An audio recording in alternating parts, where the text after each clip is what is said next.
All right, welcome back. It is In-Game Live Prime Time here on the Grid, hour number 3 of our 4-hour extravaganza. Scott Wetzel, Joe Madden until 8 p.m. Eastern Time. Looking at some baseball. Ah, yes, the dog days of summer. Looking for some winners as we welcome in our next guest to the program. He is Mr. Dave Rogers. Picks from Dave on Twitter, YouTube, Instagram, TikTok, you name it. Picks from Dave. Check them out. He joins us now. What's going on, Dave? How are you tonight? Happy Saturday, guys. Good to be here. Yeah, great to Cool. have Good you to have here.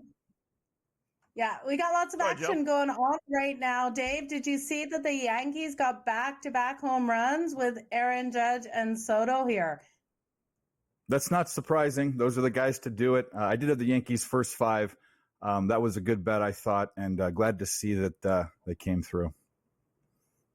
All right. See, another first 5, Joe. Joe and I, we've been here for a couple hours. We're discussing that having different guests on from time to time. Obviously, Dave, I've noticed a lot more first 5 bets than I've ever noticed before. Give me your philosophy. It's probably the same as most of the others, but give me your philosophy on first 5. And are you seeing that in the industry, that people are just more comfortable betting first 5 than the actual game result? Yeah, there are a lot of fad bets in what we do, and we've seen the past couple years. I'd say about 2 years ago, the first 5 really started to blow up, and now it's a regular thing. And when I say gimmicky bets, I do think that like the Yurfie and the Nerfy, people get just like a parlay. People get excited about the wrong things, but I think first 5 bets are super useful. You're boiling down the game and getting rid of a lot of variables you don't have to worry about. So when you can do that and make your life simple, especially if you're capping multiple sports and multiple games, why not? So, Dave, am I hearing that you don't love betting a good Nerfy or Yurfy in these matchups? I do, but baby. I think, yeah, oh yes, I'm a Yurfy guy though. I think most people are on the other side, but I try to find value in places where it's supposed to be a Nerfy, because you're getting plus money on Yurfies, and you hit less plus money bets to be a winning capper. So I just think that people misunderstand those bets. All right, before we get to the games later on tonight, Dave, that haven't started yet, any games in progress that you like beforehand? And have you seen anything that either changes your mind, or would you double down on anything you see? I liked a lot of I had a lot of first 5 bets today. I liked a lot of dogs. I broke about even. Nothing's really surprising me. I will say that the Reds' offense is a thing to look at here in the next few days. I've been pounding their team total. It's been hitting before the first 5 innings are done. So that'd be something that I'd look to towards the future. But I think the games kind of went the way I thought they should go. I didn't see the Cubs getting blasted, but it is a doubleheader day, and weird things happen on doubleheader days. So, yeah, they absolutely do. So, looking at the later matchups here, is there anything you're looking at between the Atlanta Braves and the San Diego Padres? Dylan Cease getting the start here for the Padres. He's been just killer with his strikeouts this season at home. Anything you like in this matchup? Yeah, it's good you talked about Cease first, because when you look at his stat line this season, it doesn't look that bad. ERA in the low 4s. His whip looks good. He's striking out guys at a hot pace. But if you look at his last 7 games, which is from June on, he's really giving up too many runs, averaging 0.6 runs an inning. He's also giving up a ton of home runs, well more than 1 a start. And that's a problem against this Atlanta team who's hit 13 home runs in the past 2 weeks. That's number 1 in the league. Also, their isolated power in general, which is their other extra base hits, is 3rd in the league at 214. And like I said, that's a problem against Cease. So when I saw the Braves team total first 5 at 1.5 at a bettable number, I was expecting it to be minus 150, minus 160. It's minus 128. I jumped all over that. That became my favorite bet of the day. I don't know how I missed it last night, but that is something I think people should look at. So I'm on the Braves first 5 team total over 1.5, minus 128. All right. By the way, just out of curiosity, if you miss first 5, well, let's just say you have, pick a team, whatever, the Mets, right? And they're down 3-1, we'll just say. Do you then double down on them on the game, or do you have the willpower to just say, you know what, I bet the first 5, it's not a winner, move on to the next one? Well, I am a big live bettor. Joan knows that. I do watch in game quite a bit, so I will look at every game specific to that game. But the betting mid game has everything to do with the bullpen, how the bullpen's done the past 2 weeks, and also the usage the past 3 days.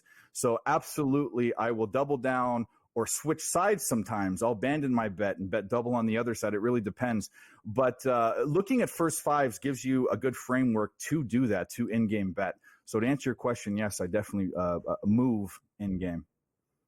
So looking at the rest of the slate out here tonight, was there anything else that you're looking at game-wise for those first 5? Not first 5s in the rest of the game. Like I said, most of my bets the first half of the day were. It's kind of a tricky card. You know, you have a second game of a double header. I almost never bet those. I find them too difficult for a lot of reasons. The Twins-Giants game, I think I like the over. It's placed right on the number, so I stayed away from that. I'm going to kick that around for the next hour. I'm staying away from the Angels at all costs. But the last game of the day, and I know we've talked about it, so I don't want to beat a dead horse. Berrios on the road. Berrios in general, I love fading Toronto Blue Jays pitchers. It's been a thing the past few years. You just find the right situation and you do it. And this is one. I know it's a little juicy. I've actually took a unit and split it up first 5 full game in this one. So I guess I'll go back and say, yes, I did bet a first 5, but I slammed it both first half and full game. And I think everyone and their mothers on the Diamondbacks, which scares some people, doesn't scare me. I think it's the right bet. Why do you think everyone's on Arizona? With Gilbert Diaz pitching versus, is this an anti-Toronto play? Why would they be on Arizona tonight? No, well, I'm going to say everyone. People in programs that I respect. Cappers. I think Berrios has been a fade. His splits on the road are bad. Diaz has pitched pretty well. But I'll tell you this: 50% of the bet is probably a fade of Berrios on the road. So yes. Absolutely. I fade him, and I'm a Toronto's Blue Jays fan, so I can't get behind him. Diaz here has a strikeout prop of 4.5 to the over is plus 115. Do you think we can see him stay long enough in this game versus the Blue Jays to get 5 strikeouts? Geez, who knows? You mean Diaz's or Berrios' strikeout? Diaz. Yeah. Well, let's take a look real quick. Toronto, I don't know. That seems kind of low, but Toronto's kind of middle of the range against righties the last 2 weeks. They have a K rate of 20%, which actually isn't that bad. I would stay away from it, although it is low, and Diaz has pitched well. Yeah. I would say Toronto's like a really low. Them 1 or 2 strikeouts in all of baseball. They don't strike out a whole heck of a lot. Them in Houston, so. Back to San Francisco for a minute there. Dave, you mentioned you might like the over there a little bit. I tell you, never in a million years would I ever have thought that San Francisco would be a 53-39-3 over team. 14 games over, 14 games more overs than unders. I mean, with that pathetic offense, I don't know how that's possible, but the numbers don't lie. Kind of forget about the numbers sometimes that don't make any sense to you, or bet it anyway. Well, absolutely. So I've talked about this last night on my show that the 2 teams that I always look for in unders are the Seattle Mariners and the Giants. It's just been a thing in my betting career. But when you look at these 2 teams against right-handed pitching, they're both above average. And last night the number hit right on the dot. Like I said, I lean to it. If it was 7.5, I'd take the over, but I lean over on the 8. Yeah, anything quick weird. Between the Chicago Cubs? Sorry. No, Scott, second game of a doubleheader. No thanks. Yeah. Okay. I stay away from those two. You don't know who's playing, who's not playing, right? It's too dangerous. So check them out on Twitter, Facebook. Picks from Dave. Dave, great job. I appreciate it, man. Thanks.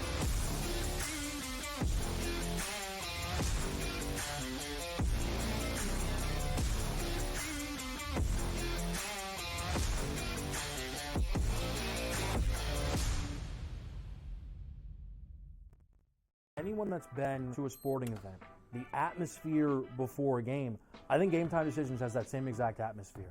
This is our arena.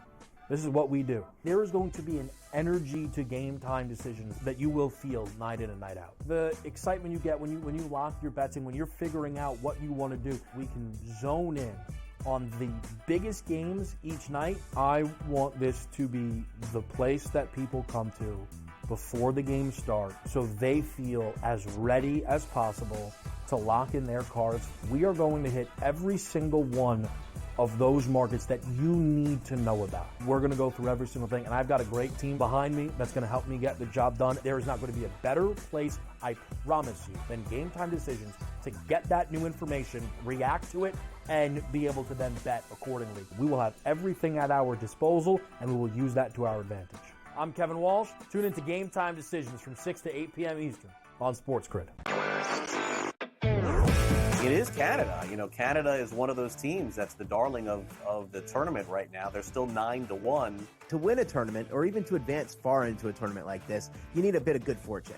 And it doesn't matter if you're getting the good fortune that Canada has, where they played 2 matches where they were up a man, or you had the good fortune of Argentina, who's one of the best teams in the world, who just got on the good side of the draw.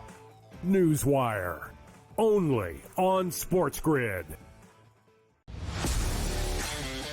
Watch out for USA and Canada in 4 years. Like cricket's going to be a sport that's growing. I made my first cricket bet last week or over the weekend.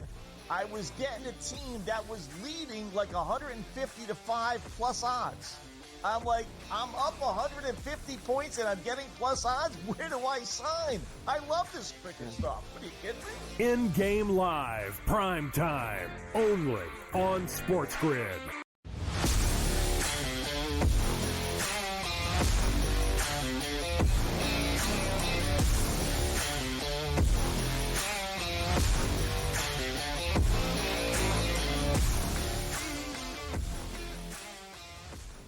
All right, welcome back in Game Live, prime time here on the Grid. Scott Wetzel and Joe Madden as the Reese Hins drama continues in Cincinnati. More runs from the Bungles, as I like to call them in football. The Reds, it's now 9-4, or 9-6 rather, as Hins with a 2-run homer. This guy has been unbelievable, Joe.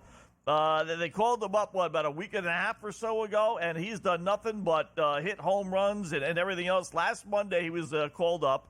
So he's been playing 5 games. Well, today would be 6. Heading into today, he's hitting .474 with 3 home runs, 8 RBIs, 2 stolen bases. And then today, he decides that's not going to be enough for him, and he has gone 2 for 2 with 3 runs, 3 RBIs, and 2 home runs. I mean, you talk about a guy that is sitting on cloud 9. Holy fuck. If you're a big prop player, and I'm generally not when it comes to batters, strikeouts, yes, whatever, but the next in-game or same-game parlay I put together for tomorrow's show, no doubt will include Cincinnati, and it's going to include Hins. Shame on me for not including him in this one today, because guys have been unbelievable. So 2 more home runs today. Guys got 5 home runs in 6 games. I mean, Wow. It's amazing. Yeah, I wonder what value we're going to get on him tomorrow. It'll be interesting to see with what the books come out on that, because they start to pull those numbers back as soon as they see someone riding this hot. And congratulations on going over the Reds team total. Dave talked about it too. This team just cashing on their team totals to the over. So now the last leg, you just need the Reds to hold this lead for your 5-leg parlay, right? Yeah, it's up 9-6, bottom of the 6th inning. And that's what we said earlier, when the game was in the 3rd inning, it was a long ways from over. Even now, it's still a long ways. You got 3 at-bats left for Miami.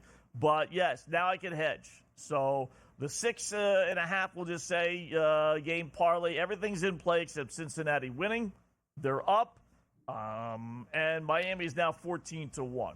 So even if you weren't a hedger, and I definitely am, but even if you weren't, you'd be crazy not to hedge a little bit on Miami at 14-1. I mean, you could risk literally less than a tenth. You get 5% of whatever you bet, put it on, Miami now at 14-1.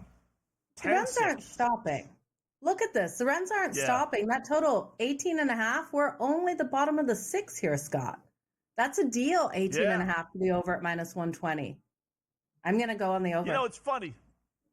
This is a game, and it always works this way. This would have been a game, Joe, that if I didn't have a same-game parlay in it, I would have been betting Miami and then Cincinnati, back to Miami, back to Cincinnati. I would have been betting the overs, because it was like we had 10 runs in the first 3 innings, for goodness sake. I mean, this has got 15-10 written all over, right? But because I got this dopey same-game parlay, which looks like it's going to cash, but I didn't want to jinx it or fool around with it. And, in the long run, I probably cost myself some money from the 4 or 5 in-game bets that I would have made, but I didn't. So even when I win, I lose. It's just, it's just me. Well, the books are counting on that and hoping for that, but it's looking really solid with the Cincinnati Reds right now, up 10-6. There was an opportunity to jump on them at one point when Miami was able to put a couple runs on the board and they took the lead at one point, right, Scott? And the Reds, You could grab them at plus 122. I think that was the number. So it's nice to see them up by those 4 runs. I think the over 18.5 definitely in play. It's now at minus 106. The Kansas City Royals, Bobby Witt Jr. is up right now. I looked at Bobby Witt for the home run today and talking about the books really not giving you as much value on some of these home run props. He was plus 320, plus 340 on some books. And I know that's still a lot of value, but it seems like bet him so many times when he hasn't been able to get that home run that I stayed off of it. Now it's the top of the 9th here with the Boston Red Sox up 5-0. I tell you, this game seems like it's flown past, Scott. I really expected more out of the Royals in this one. Can they get a run here? Plus 4.5 at plus 390? I don't think so. What do you think? Red Sox bullpen's been pretty good. Being a Red Sox fan, I'll say no. They can't lose 2 in a row to the Royals. So I don't know if they're going to bring in Kenley Jansen or not. I would think they would. He didn't pitch last night, so I would think they would bring him in to close out the game in the 9th inning. So I would say no. I'd stay away from that. There's too many other games. There was nothing else on the board. Maybe I would, but with Jansen coming out, I would think to pitch the 9th inning. Listen, at plus 375, you don't have to put a whole lot down, right? You can throw just a couple shekels if you want to. So it is Looks Fenway like Park. Kelly's out. Kelly is out for the Red Sox. Joe Kelly. Any faith in him? No. Oh. No. Yep. No. If you were going to, though, it probably wouldn't really come into play. But I would just as soon do over 5.5 at plus 390. Just because Kansas City, no sense doing that. Never mind. Forget about that. It's not worth it for 20 cents. Listen, you can do it if you want, but I'll just take the Red Sox win and be content. Guardians up 4-2. Yeah. But at plus 170, I missed that. We missed that going to break. No more runs out of the dopey Mets. They had 4 runs in the 2nd inning.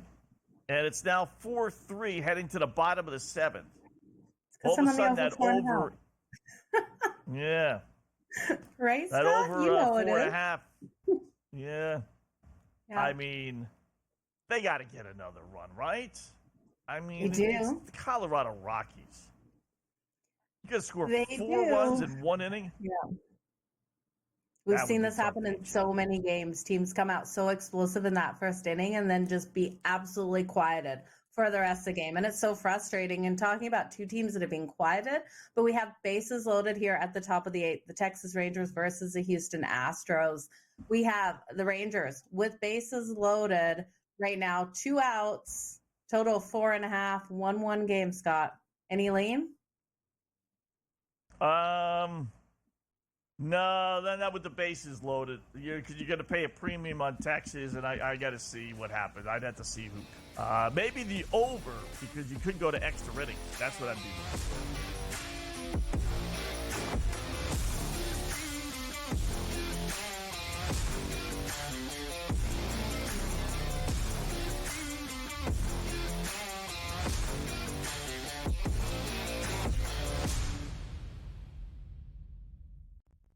Anyone that's been to a sporting event, The atmosphere before a game, I think Game Time Decisions has that same exact atmosphere.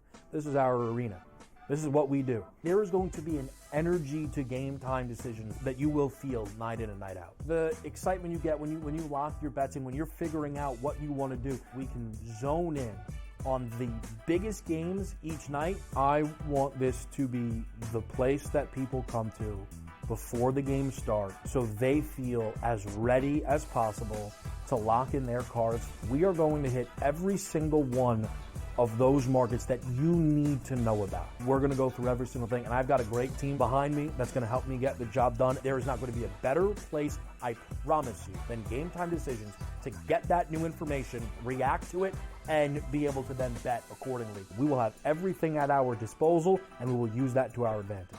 I'm Kevin Walsh. Tune into Game Time Decisions from 6 to 8 p.m. Eastern on Sports Grid. It is Canada. Canada is one of those teams that's the darling of the tournament right now. They're still 9-1. To win a tournament, or even to advance far into a tournament like this, you need a bit of good fortune. And it doesn't matter if you're getting the good fortune that Canada has, where they played 2 matches where they were up a man, or you had the good fortune of Argentina, who's one of the best teams in the world, who just got on the good side of the draw. Newswire, only on Sports Grid. Watch out for USA and Canada in 4 years. Cricket's going to be a sport that's growing. I made my first cricket bet last week or over the weekend.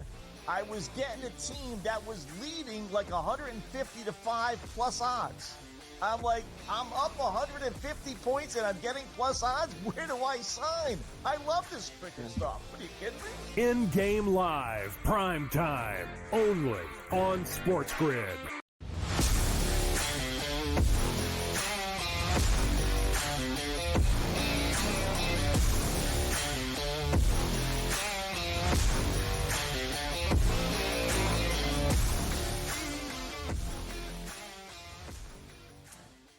All right, 5-1 in-game live prime time. Just a little distraction here. Let me turn the music down. In-game live prime time here on the grid. There's a couple of bad beats that have really been set up. I hate to even point that out, Joe, but your Mets over 4.5 runs is one of them, right? We talked about that as far as you got 4 runs in the second inning against the Rockies, no less, at home. And right now, bottom 7, it's still 4-3 Metsy. So you need 1 run there. And then if you had the over, and I didn't, I actually had the under. So I'm, on the other side of this thing. If you had the over Stanks and Orioles, 8.5, it's 6-1 still. And you got back-to-back home runs. Stankies have hit 3 home runs. They crushed Grayson Rodriguez. This was 4-0 top of the first inning. Top of the first, you got 4 runs. I mean, you got to believe you're going to get at least 5 more the rest of the way, right? It was 6-1 heading to the bottom of the 7th. And, as one sitting on under 8.5 at bottom of the 8th inning, I'm starting to have some hope here. I got to survive an inning and a half. But those would be, if you were on the other side, those would be 2 bad beats. They really would be. Those things shouldn't happen. Right? This total went all the way up to 11 and a half at minus 115 to the over. Right now we're seeing a 7.5 at minus 215 to the over. I don't even know why they put out a line like that, Scott. It's kind of confusing to me. Just bump it up to 8.5 and then give plus money to the over. In my opinion, at least, I'm not sure why anyone would jump on that. But we've seen the Colorado Rockies get a couple of runs here. It's a 4-3 game right now. And versus the Mets and the it was the Washington Nationals. That is the score there. But the Washington Nationals put those runs on the board. They've got 4 runs now versus the Milwaukee Brewers, 5-4 game. Dallas Keuchel. Guess how many innings he lasted? We got the under 15.5 out, Scots. Do you know how long he lasted? Got a guess? I did look when he went 3 innings, right? I think it was. Crazy. 3-4 innings. Why? Yeah. Why are they taking him out so early? Because he was doing good. The Nationals had no run. Yeah. Right? Very weird. The only thing I can think of is they don't think his arm strength is up to par. So they got him on a pitch count. How many pitches did he throw today? Offhand? Let me double check. Offhand? I don't know. But they took him out, and right away at the top of the fourth there, the Washington Nationals, once Keuchel was out, put 3 runs on the board. Right? So take him out. 65 pitches. Wow. Yeah. 65 pitches today after throwing, let me see his first 2 outings. I think he threw more his first 2 outings than that. Not a lot more, but yeah, 94 pitches and 78 pitches. His first, and then 21, so this is his 4th outing. So 71, 78, 94, and then only 60 change today. Yeah, makes he no gave sense. up 3 runs, so I'm not sure if he was, I don't know if they scored when he was actually pitching. But the reliever He wasn't out, came I in don't and think.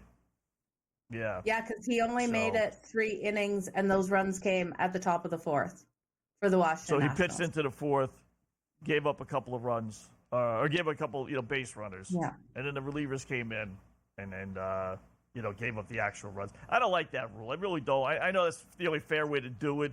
But basically, if you put the runner on base and he scores, that's your run. I don't know how they can necessarily change that, but a lot of times the ERA can be very deceiving because of stuff like that. You got a great bullpen. Bull comes in and shuts them down. Well, then, you don't get any runs.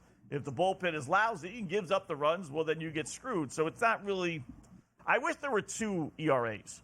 One of your actual ERA when you were in the game, and then 2, your ERA, however it turned out, based on what the bullpen does.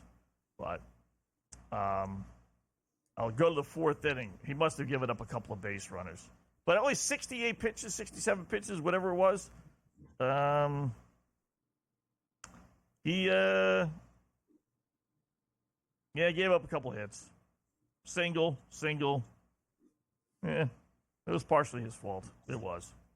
So he gave up 5 straight hits. I guess that's indication that he's done. I don't know how many more hits. That's pretty fair, I guess. But you had a 5-0 lead. So sometimes you let them just pitch it until they, give up the lead, but they didn't do that. All right, Phillies trying to hold on. Top 8, Oakland. The pathetic A's down 7-4, but 2 on, 2 out. They just got out of the inning. Bottom of the 8th they go. For those later run and a half, that's pretty good. Rockies with 2 on and no one out against the Metsies. Golf talk with Keith Stewart coming up next here on The Grid.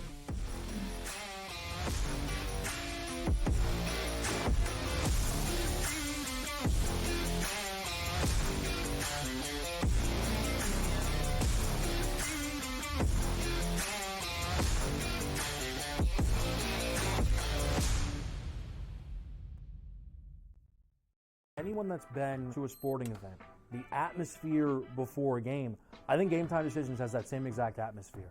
This is our arena. This is what we do. There is going to be an energy to Game Time Decisions that you will feel night in and night out. The excitement you get when you lock your bets in, when you're figuring out what you want to do, we can zone in on the biggest games each night. I want this to be the place that people come to before the games start so they feel as ready as possible to lock in their cards. We are going to hit every single one of those markets that you need to know about. We're going to go through every single thing, and I've got a great team behind me that's going to help me get the job done. There is not going to be a better place, I promise you, than Game Time Decisions to get that new information, react to it, and be able to then bet accordingly. We will have everything at our disposal, and we will use that to our advantage. I'm Kevin Walsh. Tune into Game Time Decisions from 6 to 8 p.m. Eastern on Sports Grid. It is Canada. Canada is one of those teams that's the darling of the tournament right now. They're still 9-1. To win a tournament, or even to advance far into a tournament like this, you need a bit of good fortune. And it doesn't matter if you're getting the good fortune that Canada has, where they played 2 matches where they were up a man, or you had the good fortune of Argentina, who's one of the best teams in the world, who just got on the good side of the draw. Newswire, only on Sports Grid. Watch out for USA and Canada in 4 years. Cricket's going to be a sport that's growing. I made my first cricket bet last week or over the weekend. I was getting a team that was leading like 150 to 5 plus odds. I'm like, I'm up 150 points and I'm getting plus odds. Where do I sign? I love this cricket stuff. What are you kidding me? In-game live, prime time, only on Sports Grid.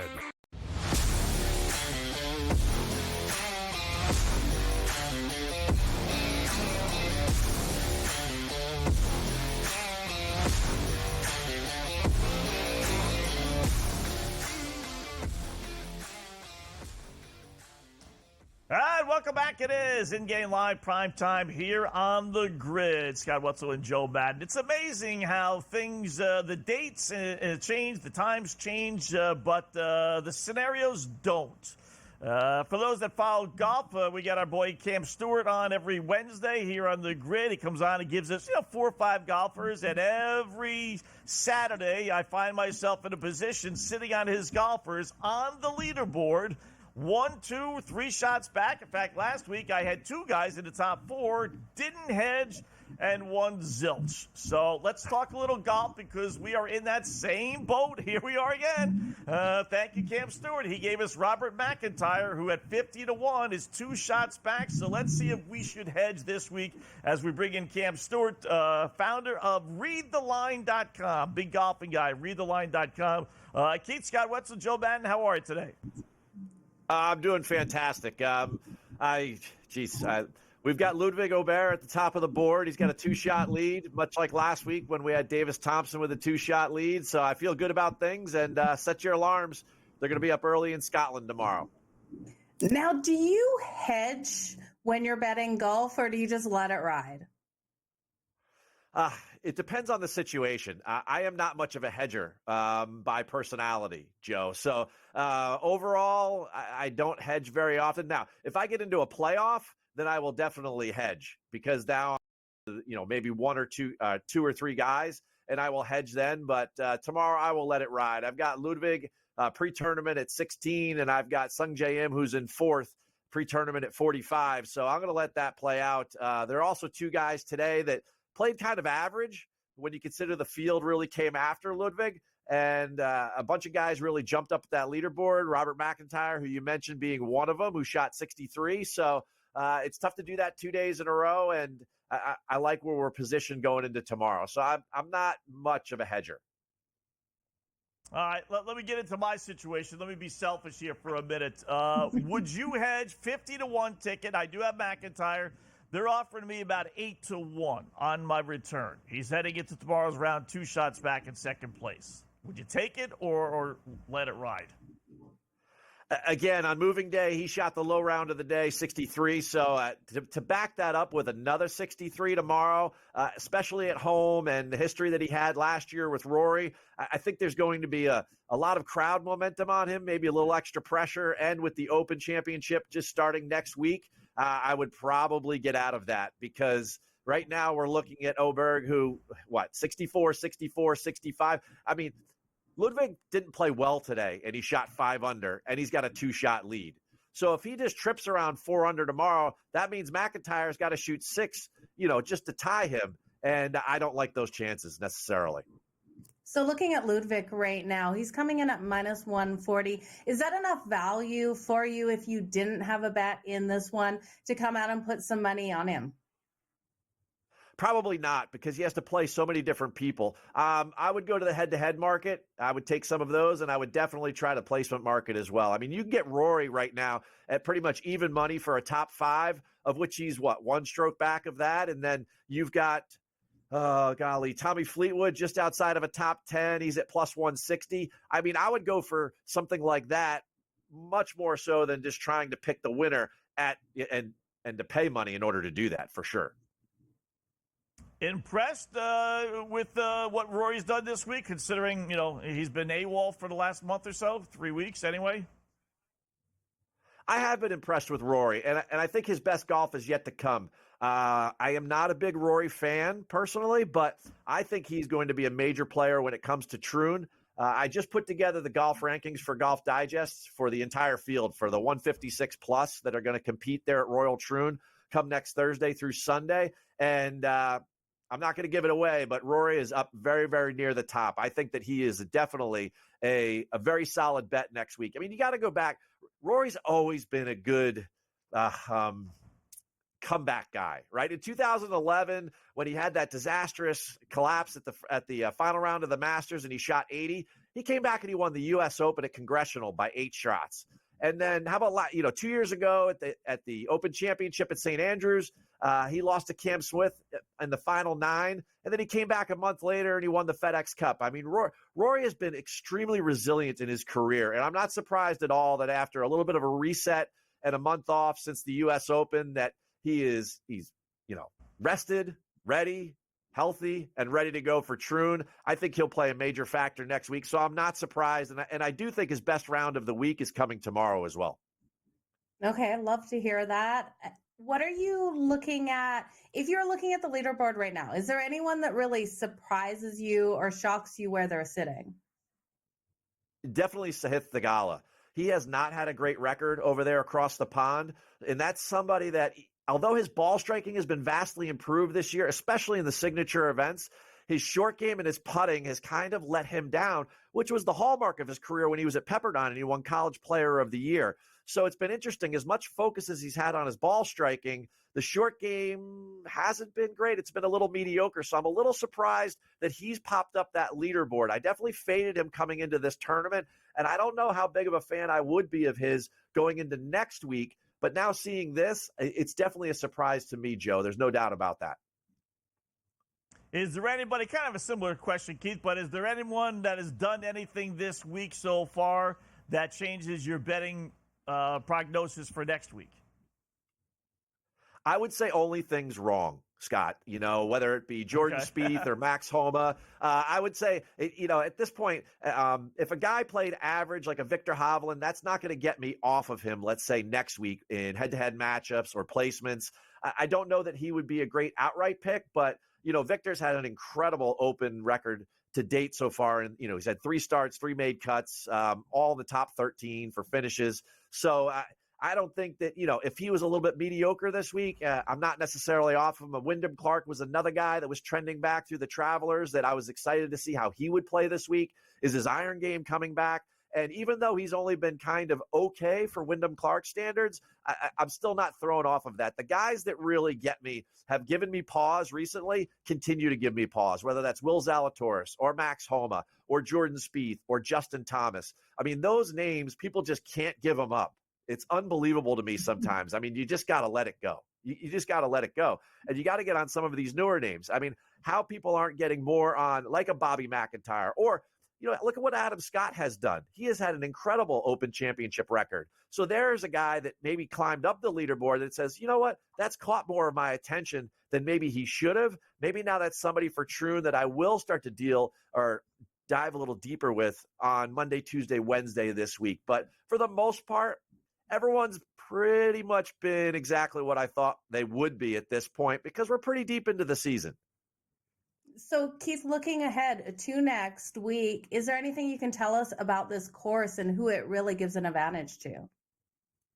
Well, you know what, Joe? That's a great question. And everyone needs to start thinking about this. And this has been not that great of a preview for it. We've had no wind. We've had no weather. The weather tomorrow on Sunday, the tee times start at 4 a.m. our time, and the leaders will go off at 10:40 a.m. Eastern time. They're predicting, again, very little wind. There's not going to be any rain. Next week at Troon, it looks nasty. We're going out to the west coast of Scotland. Troon, it is played right along the Firth of Clyde, which means it's right on the water. It is going to be windy. It's going to be nasty. And, Scotland's had a very, very mild winter and a very wet winter. The rough over there, the gorse bushes, it's going to be incredible. We're going to need to favor guys off the tee that are accurate, a la like a Colin Morikawa or a Ludwig. And we're going to need some serious iron game. Again, Colin maybe, or some of the other guys, if Rory can pop up there. So, but my early preview for the golf course is definitely, it's going to play a lot different than this week. Real quick, we got about 10 seconds. No Scotty Scheffler this week. Is that a little disconcerting for next week? No, it actually makes betting fun for us this week. So let him stay home. He's fine. He's too good. Yeah, get out of our way. So, Keith, great job, man. I appreciate it. Check out readtheline.com. All the golfing information you'll need for next week's British Open, the Open Championship. Thanks, Keith.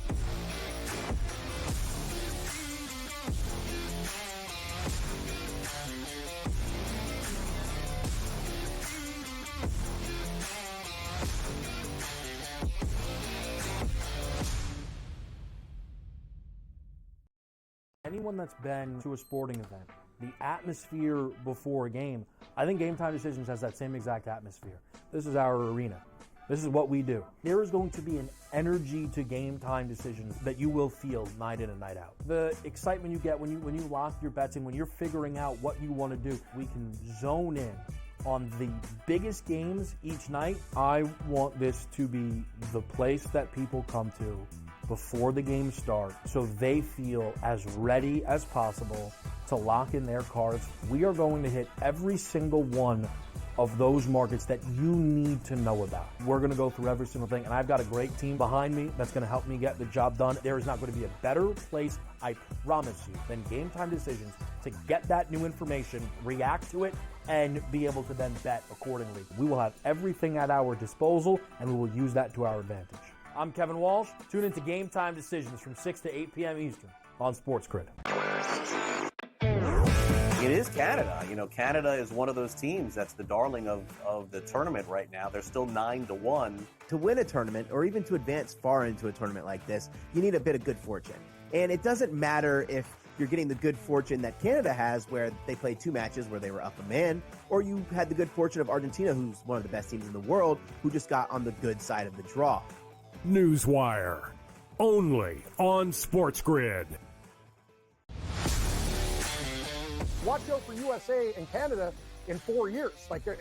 Cricket's going to be a sport that's growing. I made my first cricket bet last week or over the weekend. I was getting a team that was leading like 150 to 5 plus odds.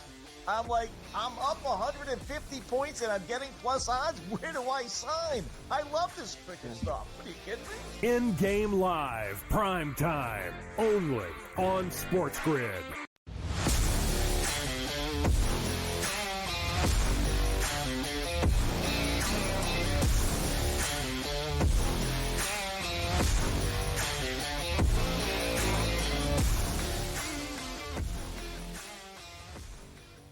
All right, it's in-game live, prime time here on the Grid. Again, thanks to Keith Stewart for joining us, talking a little golf, and it is kind of funny. We'll talk with Cam. He'll be on next hour.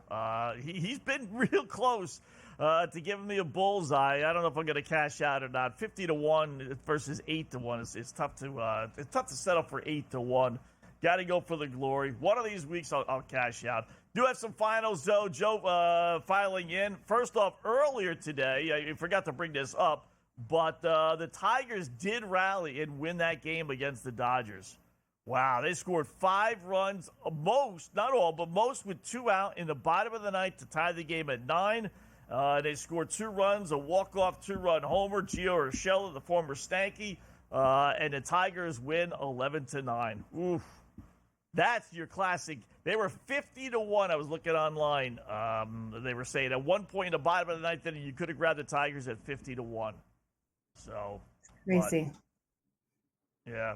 Stankies did win 6-1, so that game did go under. In fact, it went not way under, but it didn't even, the number was 8.5. So they had 4 runs at the top of the first, and could only muster the 2 teams 3 more the rest of the way. So that's a nice little under. Guardians just doubled up the Devil Dogs, beat Tampa Bay 4-2. Red Sox do shut out the Royals 5-0. Yeah, that's why I wanted to stay away from that one. And games in progress. We still need a run out of the Mets. We need the Rockies to tie it. 4-3, bottom 8. Metsies have 2 on, Joe. 1 out, first and second. Unfortunately, not second and third. But I'm not holding my breath. Are you holding your breath? I'm not. That they leave these. I think they'll leave the runners out on base. It's just my luck, Scott. It seemed like it was going to be an easy over 4.5, and we're sitting here at the bottom of the 8th sweating. This is over 4.5. They've had 4 runs since when? The 3rd inning? Second inning. Second inning. Yeah. How have they not got another run fact, since second inning? It's amazing. They had, let me just double check. How many hits in the second? They had 1, 2 hits. All right, so they've only had 2 hits since the second inning. No runs and 2 hits. Who called the match and said, weird. Come on, guys. Right? Yeah. You talk about, who would bet, who in their right mind, what odds Could you have gotten on the Mets' original under 4.5 total after they scored 4 runs in the second inning, right? 50-1, 100-1. At least. That's some strange between the Tigers, rallying 50-1 down. Yeah, right. I mean, you would think somewhere close to that, right? And they may not hit it, but we'll see. You got hope. We got hope. I got the over 7.5. I got the over 8.5, and I put in the over 9.5 as well. I thought I was going to cash this thing. I thought this was going to be like one of those St. Louis or Cincinnati, Miami games, but I'm there with you. A couple clutch hits here. Yeah, and we've got bases loaded for the Philadelphia Phillies with 2 outs right now, Scott. I'm seeing they're up 9-4 over the Oakland A's. I tell you, the Oakland A's just let this game slip right out of control here. We'll see if they're able to bring any of these runners home. That live total is 13.5, Scott. They must be out at the bottom of the 8th here. I'm thinking they got that 3rd strikeout, right? Because they're giving us 13.5 for the total with bases loaded. We got to be going into the top of the 9th. Yeah, I would think so. By the way, did you say you played Harper for a home run today or no? No, I didn't play Harper for the home run. Altuve. Altuve. Yeah, right. Yeah, Harper's had a big day, including a home run. Home run, double. How many RBIs? 3 RBIs, 2 for 3 with a run scored, home run, couple of walks, yeah. Trey Turner, boy, if you use Philadelphia today in your fantasy stuff, the main guys, Schwarber, 1 for 3, 2 runs scored. Turner, 2 for 5, 2 RBIs, runs scored. Harper, 2 for 3, 3 RBIs. I mean, Castellanos, couple of RBIs. Yeah, they weren't losing. They weren't losing back-to-back games to the stinking Oakland A's, even with this guy Phillips on the hill. No way, that was not happening. So, Scott, that line was live.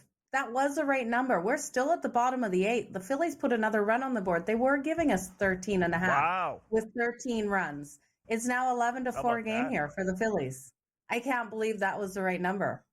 Are the books crazy? That must have slipped, right? That makes no sense. I mean, I guess they figure with 2 out, but I mean, who cares? You get the Phillies batting, right? Bases loaded. Yeah. And you still got the top of the next inning anyway. So, yeah, something slipped up. Yeah. That's a nice bet. That's a nice little bet. So, 11-4. So that's really way over.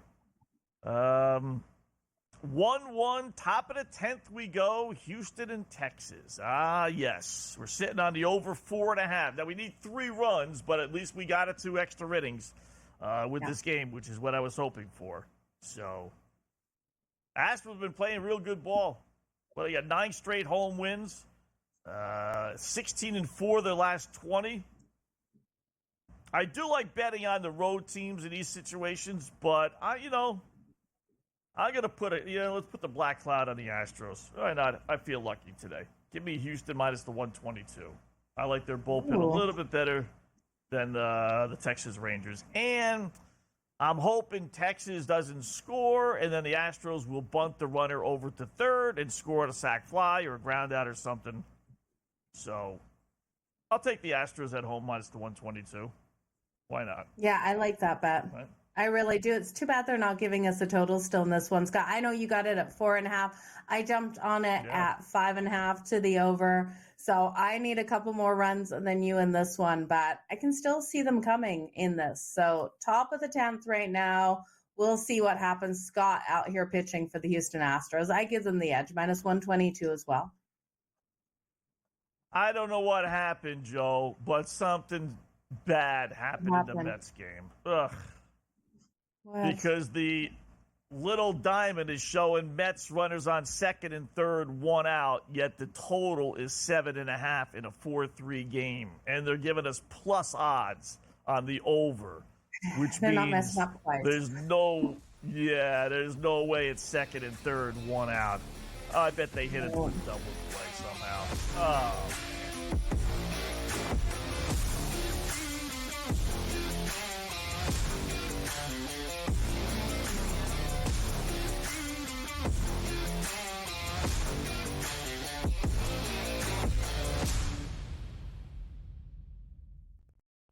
anyone that's been to a sporting event, the atmosphere before a game, I think Game Time Decisions has that same exact atmosphere. This is our arena.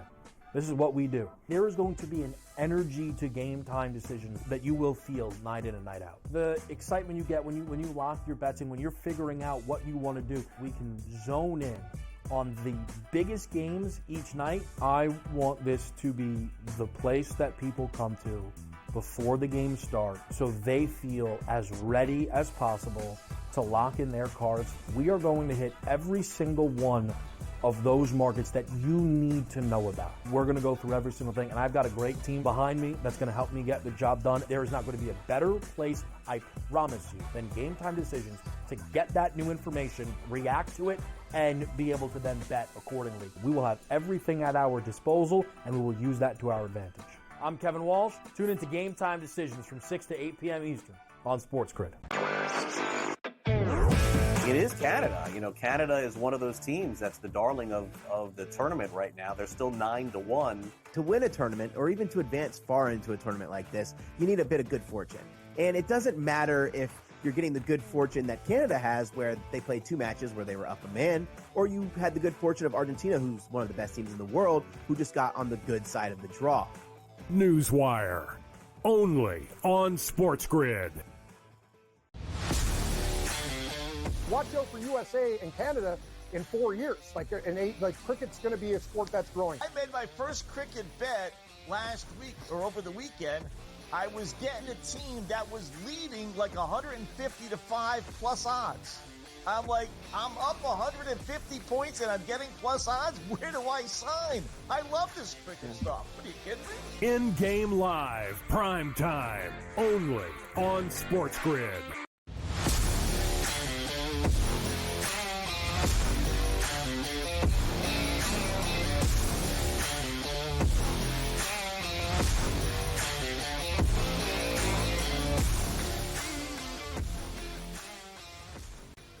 Ah, yes, the power of persuasion. Scott Wetzel, Joe Madden, wishing on a star from the New York Metsies, and they come through for us, Joe, as Francisco Lindor hits a 3-run, 2-out home run in the bottom of the 7th inning, and the Mets now lead 7-3, and more importantly, they're over 4.5 hits, the over 8.5 hits, the over 9.5 I even put in hits.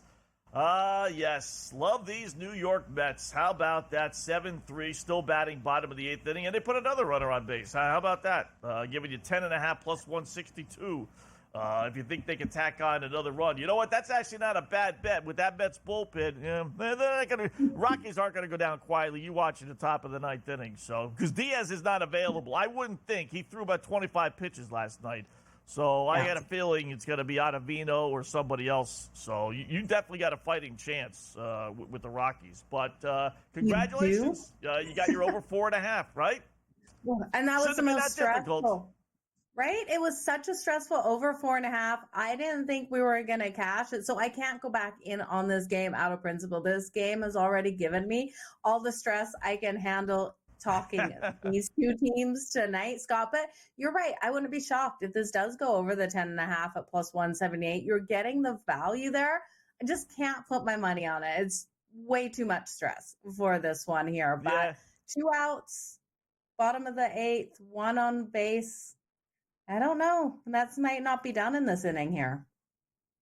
Yeah, they might not. It's the Rockies. So. But I understand you. Sometimes you survive like that, and it's just like, you know what? I'm done with the game. I can't take it anymore. It's just, let me move on to something else, even if it's a loser. So, but that was a lot harder than what it should have been. You get 4 runs in the 2nd inning. You should not have to wait until the bottom of the 8th inning to get over 4.5.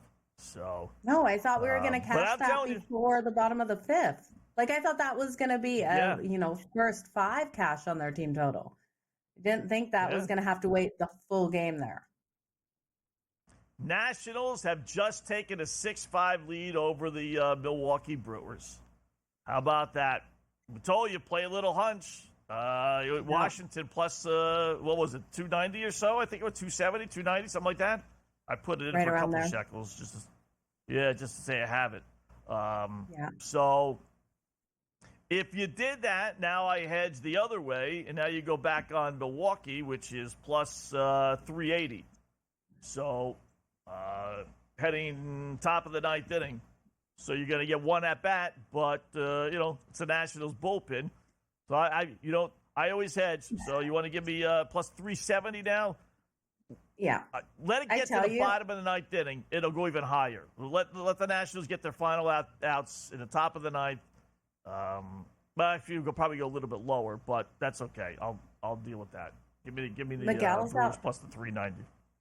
You're going to do plus the 390. So Miguel's out here pitching here for the Brewers. I tell you, Scott, these totals are off today. We have 11 runs right now. The over 11.5 is coming in at plus 142.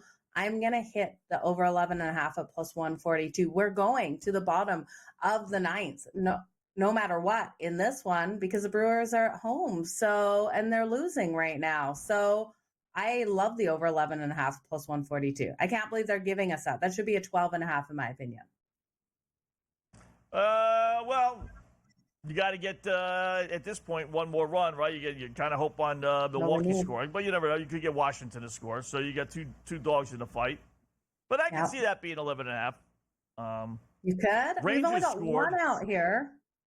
Miguel's pitching. I don't have any faith in Miguel here for the Brewers, so I think the run's going to come right away by the Nats. Right? I like this team. Right. I really like what we've seen out of this team offensively as of late. Right? They've been just putting up some runs left, right, and center when you least expect it. And I think they can get the runs here. So I always joke with Kevin Walsh, the Nationals are Sports Grid's team. Have you not heard this, Scott? No. Why is that? I'm afraid to ask. A couple of the producers, Sam is a huge Nationals team fan. Really? I always come in with Nationals picks. Yeah. So I always say it's Sports Okay. Grid's team. I didn't know You're getting that plus money on them today. Yeah. Rangers scored. They get a big clutch hit with 2 out. So RBI double. So they lead Houston 2-1. Still bad. Well, moving to the bottom of the 10th inning. So I was kind of hoping on the Rangers not scoring. But all right, set up. Now I need the Astros to score. That'll give us our over 4.5, and it'll keep my Rangers pick'em bet in play as well. So. But it would have been nice for the Rangers not to score, but they did. All right, final hour coming up. In-game live, prime time on a Saturday here on the Grid.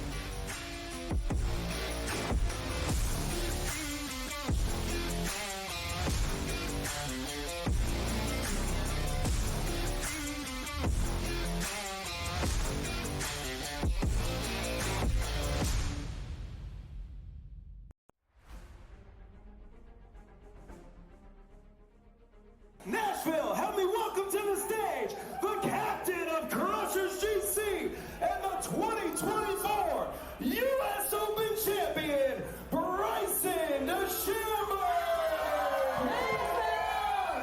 Gosh, I'm trying to hold it in right now.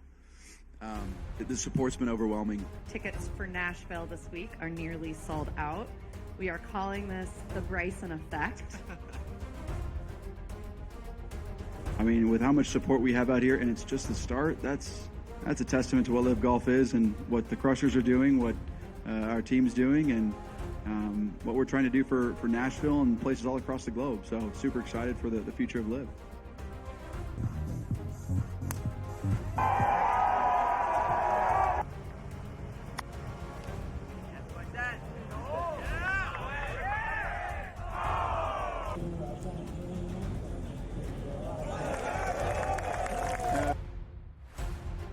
It was nice to at least walk down the last few holes, or at least the last hole, knowing that it was pretty much done. It's never safe, but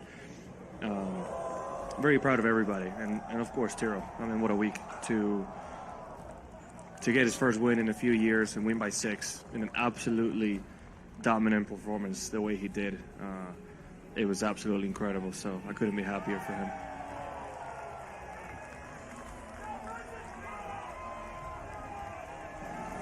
Certainly with not winning for 3.5 years, you kind of naturally question if you can do it again. So I'm just proud of myself to be able to get through that and play the way I did.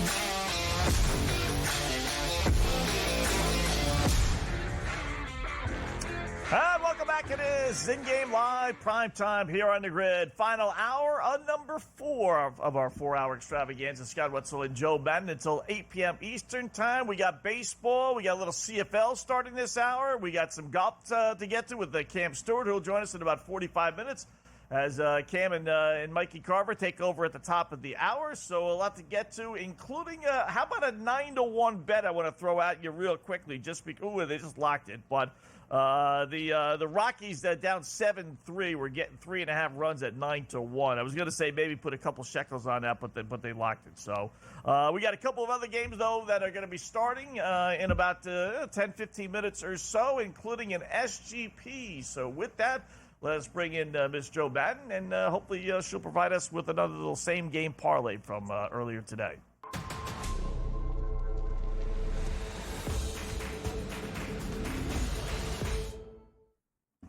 Okay, we have a 3-leg parlay in the Atlanta Braves taking on the San Diego Padres. And looking at this matchup, Lopez coming out here for the Atlanta Braves and Dylan Cease for the Padres. Now, I have faith in both of these pitchers to come out nice and strong to start this game. So I am looking at that first 5 innings and looking at an under here. The under 3.5 runs in the first 5 innings coming in at plus 100. Now, I have a little bit of worry here for the Atlanta Braves after Lopez goes out, and I think he will go out of this after the first 5 innings. So I'm not taking a side in this game because I haven't loved what we've seen out of the Padres offensively either, but I do have faith in Dylan Cease to come out nice and strong for the Padres. I know his strikeout number is high. It's sitting at 7.5 at minus 102 to the over. But I do like his ability to get these strikeouts on the board. He's been able to go over this number in 3 of his last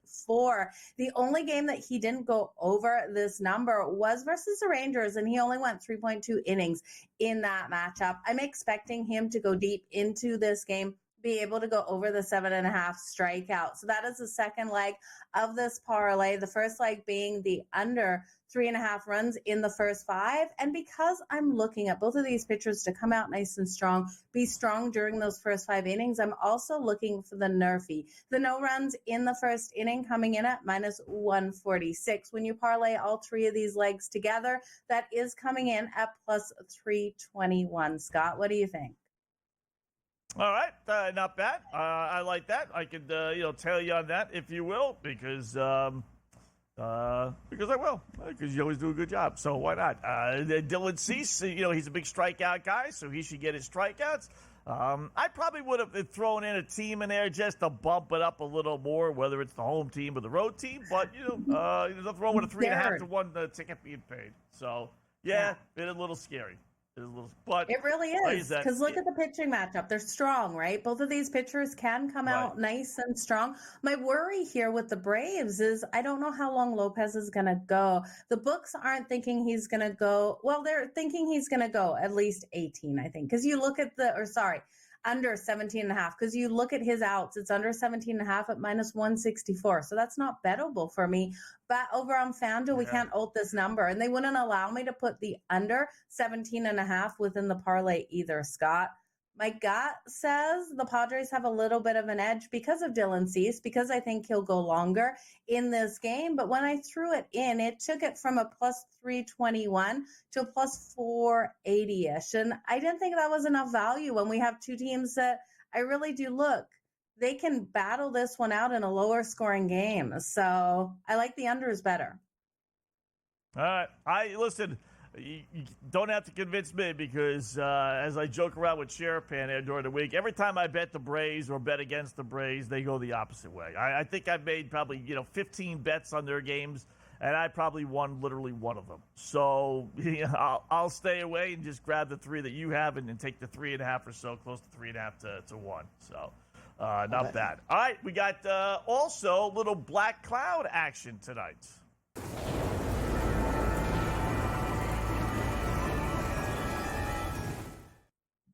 All right, it's the play that we really, really like, and we double, triple your unit, no matter what the unit is, because it is so strong. And while this one may not be over the top strong, but it's strong enough that it is worthy of being put into our black cloud. That's over strikeouts, Jose Soriano for the LA Angels.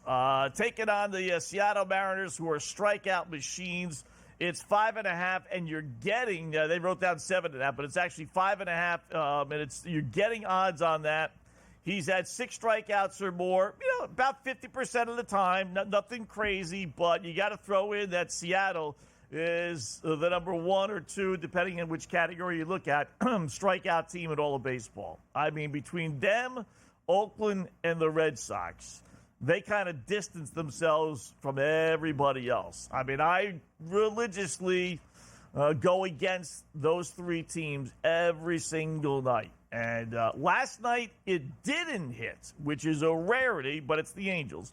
So the chances of Seattle not going, one of those crazy, 10, 12 strikeout nights, back-to-back games, yeah, it's not happening. He's not a bad little pitcher. Nothing crazy, but, he should be in the game. And you throw in the fact that Seattle can't hit their way out of a paper bag. He's good enough where he's going to go his 5-6 innings. And if that's the case, he's going to get 6 strikeouts. So I really do like this over 5.5 strikeouts. Jose Soriano. Okay, so the question is, do you think then the LA Angels are a live dog, or do you think Seattle can still get the win even though they're striking out, Scott? Yeah, I wouldn't go that far. I can't put American money or Canadian money or Mexican money on the LA Angels. That I can't do. It's tempting, but I just I can't do it. Yeah. So we got some games, starting here.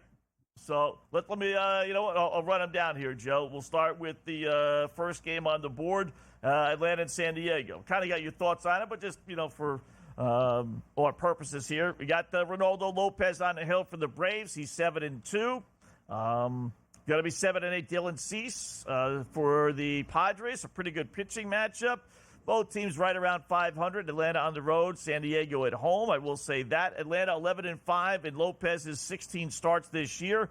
Monster under versus a decent over. Atlanta, a monster under, 55, 33-5. 22 more unders this year for the Atlanta Braves than overs. And then for San Diego, they have 9 more overs than unders. So you got a strong under team, strong over team. Padres' last 2 home games have gone under, this after a 12-0 over streak. So your same game parlay aside, if you had to pick a side, what stands out, if anything? I just look at this and it's the under. The under stands out so much to me. I really do think this is going to be a pitching duel, and I think it comes down to a mistake out there. Maybe an outfielder just missing something that he really should have got.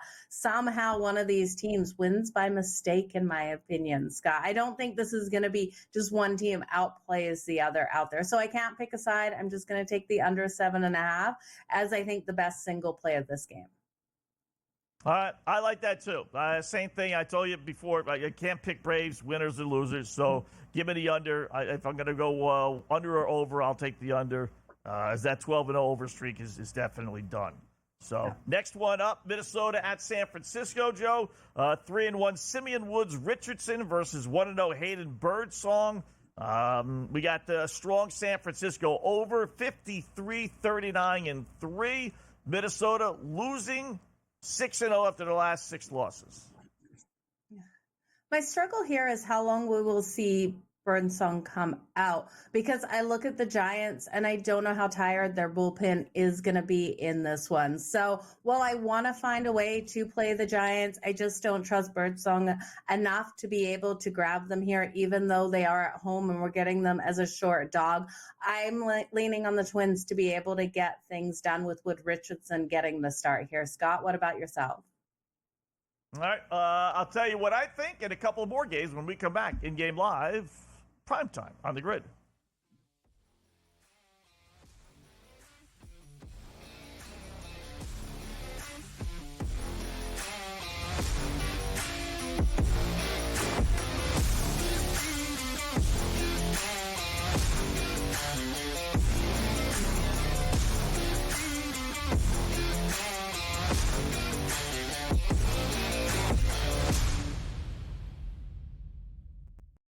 Anyone that's been to a sporting event The atmosphere before a game, I think Game Time Decisions has that same exact atmosphere.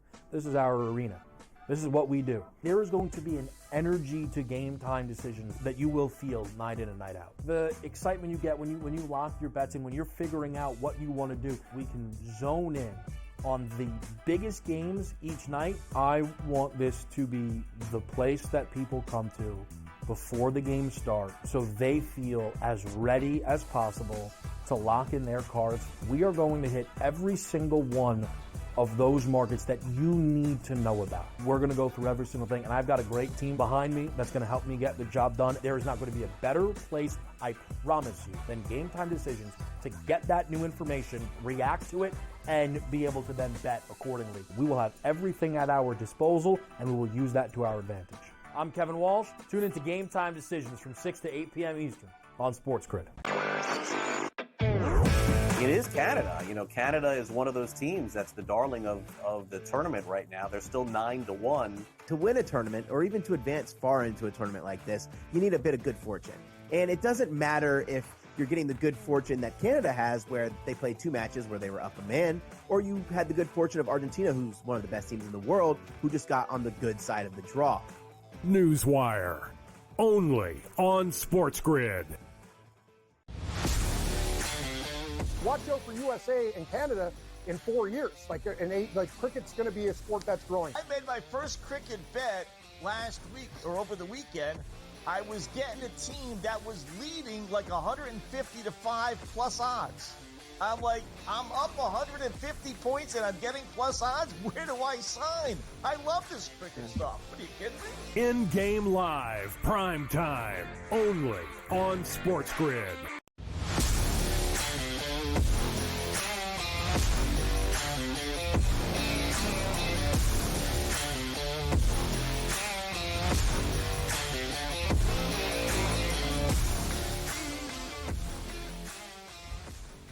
All right, it's the in-game live primetime final hour. Scott Wetzel and Joe Madden, 14 past the hour. Just going over some of the games. Couple starting now, couple starting in a little bit. We got CFL starting here as well. We'll preview. So back to the baseball board, Joe. We last left with Minnesota at San Francisco. Like I said, it's kind of weird. I don't expect San Francisco to be a strong over team with their everyday lineup, but somehow or another they are. 14 games over 500 are the Giants.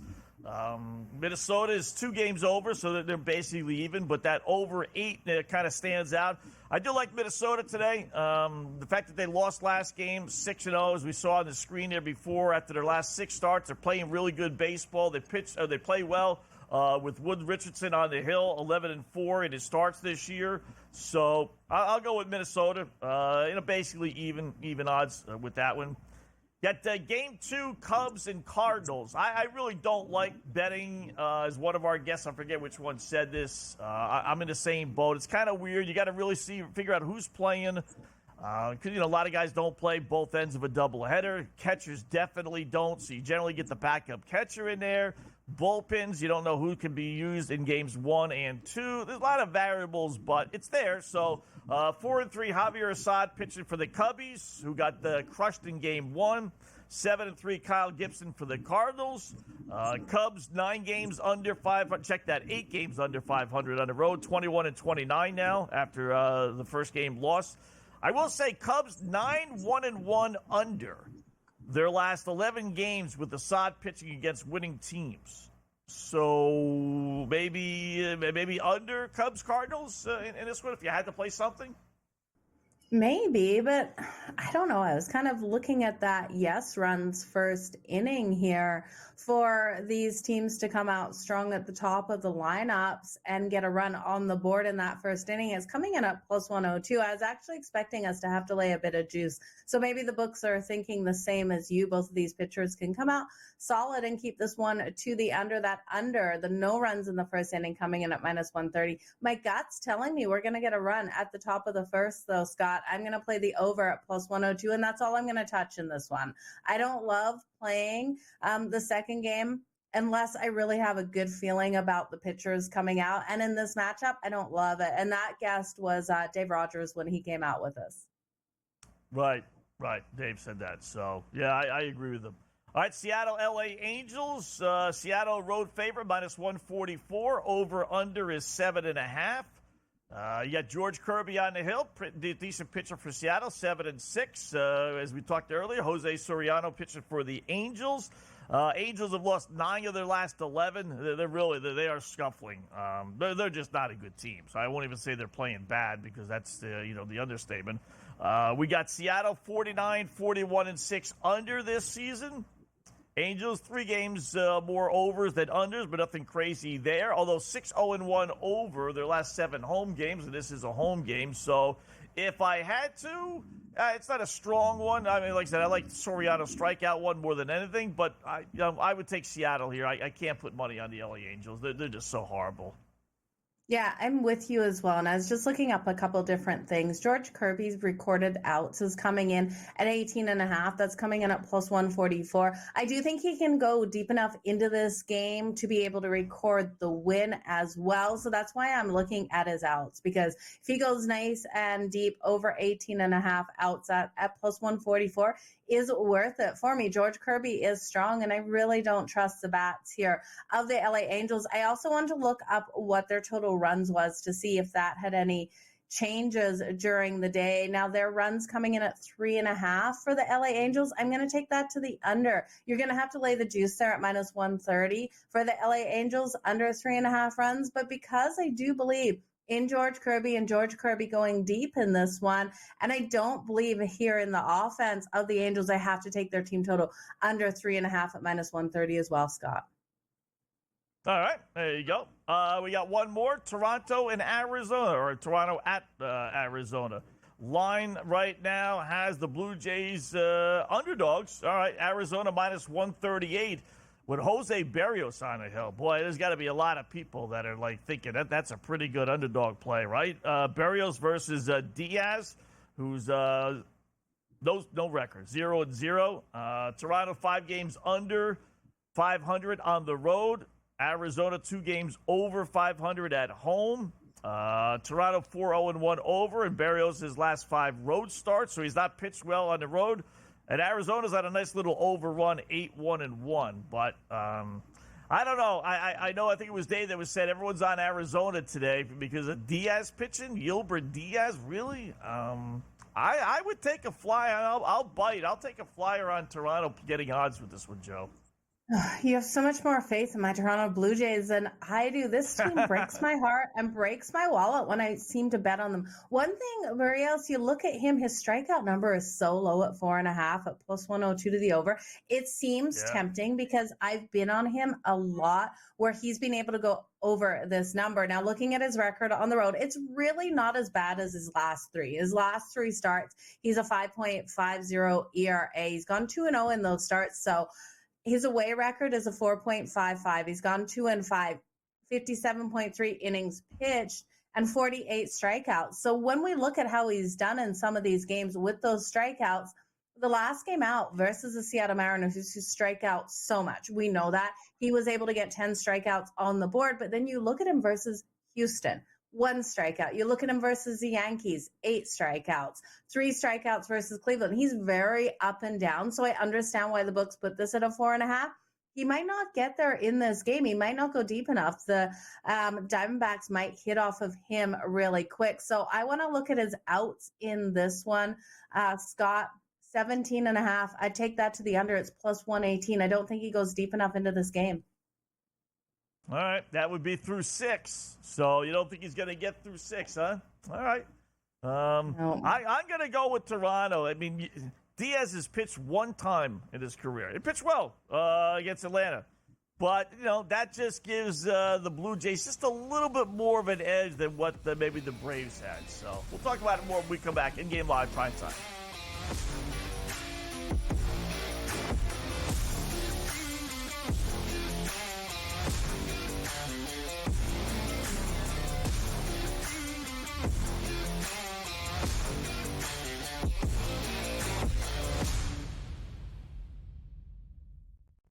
Anyone that's been to a sporting event, the atmosphere before a game, I think Game Time Decisions has that same exact atmosphere.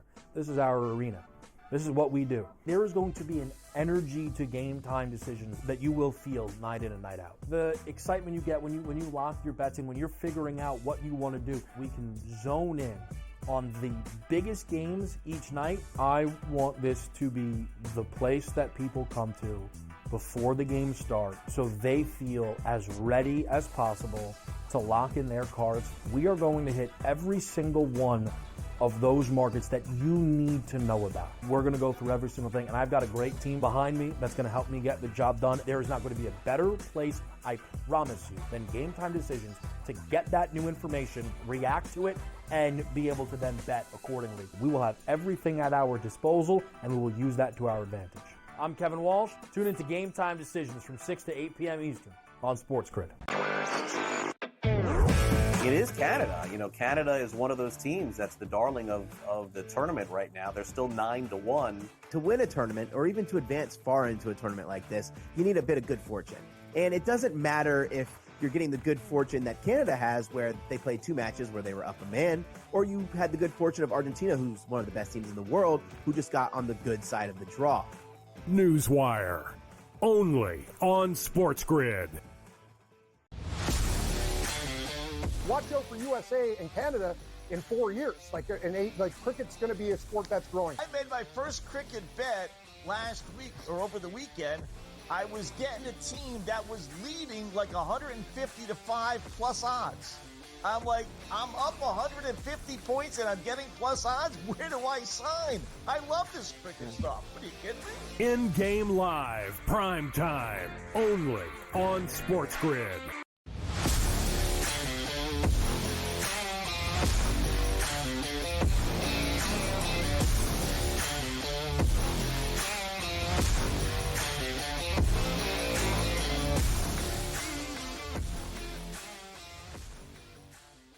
Welcome back in Game Live, prime time here on the Grid. Scott Wetzel and Joe Madden until 8 p.m. Eastern Time. Cam Stewart will join us in about 20 minutes or so.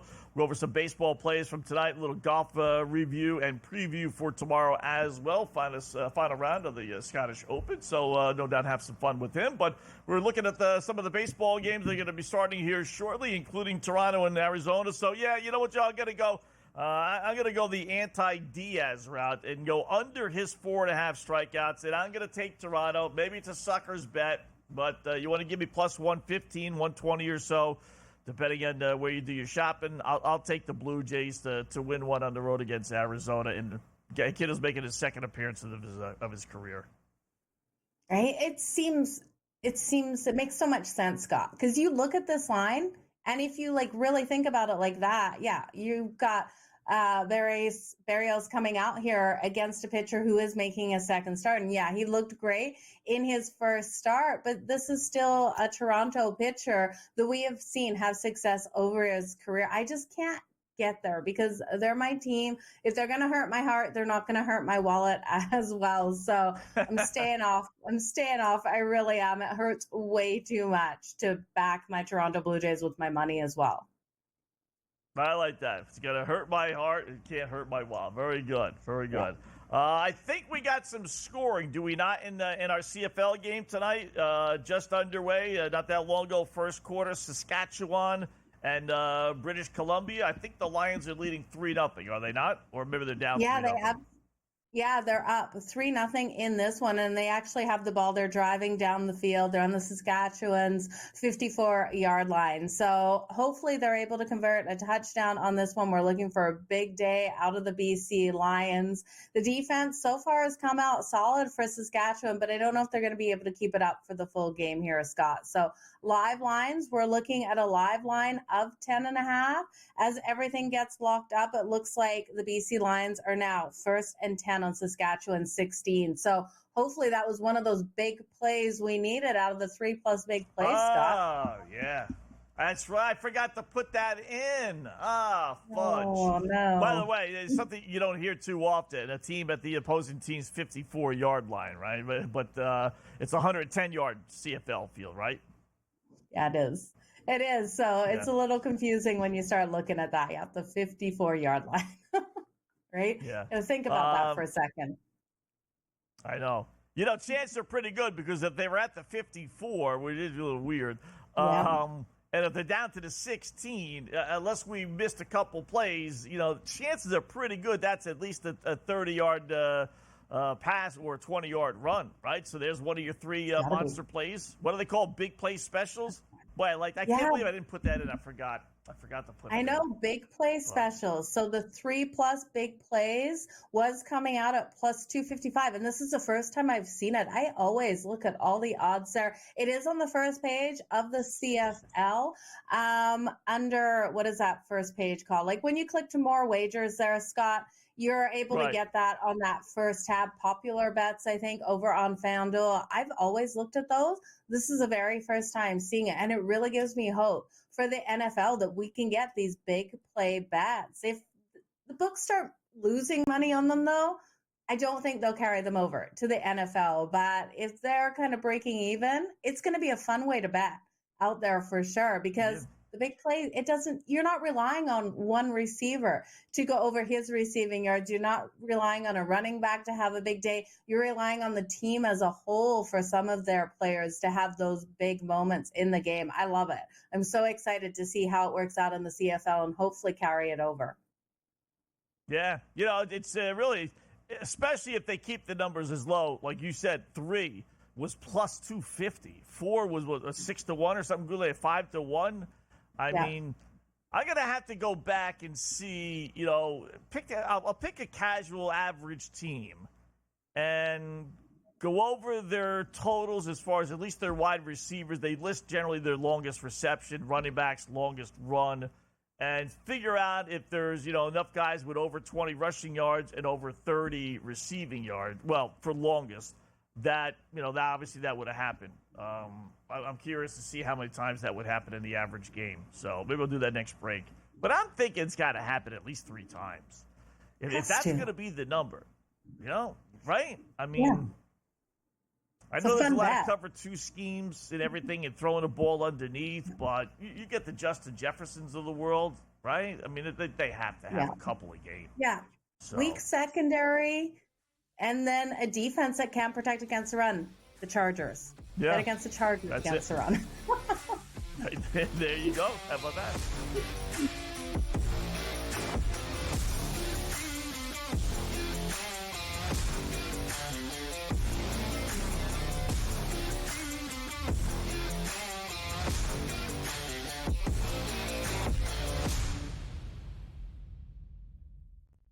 Anyone that's been to a sporting event, the atmosphere before a game, I think Game Time Decisions has that same exact atmosphere. This is our arena. This is what we do. There is going to be an energy to Game Time Decisions that you will feel night in and night out. The excitement you get when you lock your bets in, when you're figuring out what you want to do, we can zone in on the biggest games each night. I want this to be the place that people come to before the game starts so they feel as ready as possible to lock in their cards. We are going to hit every single one of those markets that you need to know about. We're going to go through every single thing, and I've got a great team behind me that's going to help me get the job done. There is not going to be a better place, I promise you, than Game Time Decisions to get that new information, react to it, and be able to then bet accordingly. We will have everything at our disposal, and we will use that to our advantage. I'm Kevin Walsh. Tune into Game Time Decisions from 6 to 8 p.m. Eastern on Sports Grid. It is Canada. You know, Canada is one of those teams that's the darling of the tournament right now. They're still 9-1. To win a tournament, or even to advance far into a tournament like this, you need a bit of good fortune. And it doesn't matter if you're getting the good fortune that Canada has, where they played 2 matches where they were up a man, or you had the good fortune of Argentina, who's one of the best teams in the world, who just got on the good side of the draw. Newswire, only on Sports Grid. Watch out for USA and Canada in 4 years. Cricket's going to be a sport that's growing. I made my first cricket bet last week or over the weekend. I was getting a team that was leading like 150-5 plus odds. I'm like, I'm up 150 points and I'm getting plus odds? Where do I sign? I love this cricket stuff. What are you kidding me? In-game live, prime time, only on Sports Grid.